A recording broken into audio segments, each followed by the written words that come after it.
Bună ziua, sunt Dr. Ilieș și astăzi vreau să vă vorbesc cum să îngrijiți lucrările totale pe 4 sau 6 implanturi. Acesta este un pacient cu lucrările finale care trebuie să fie fixate săptămâna ce urmează. Da, după cum vedeți, sunt 4 implanturi la maxilarul superior, 6 la mandibulă.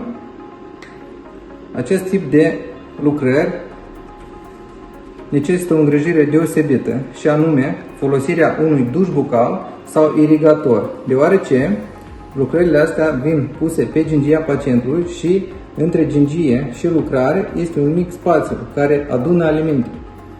Este normal acest lucru, deoarece așa este tipul de lucrare.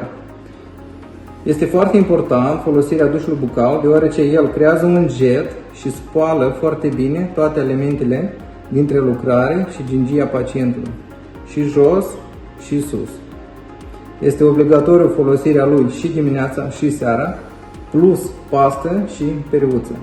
De ce? Deoarece alimentele, dacă nu sunt curățate, se descompun și formează microbi, care duc la inflamația gingiei, iar uneori la pierderea implanturilor.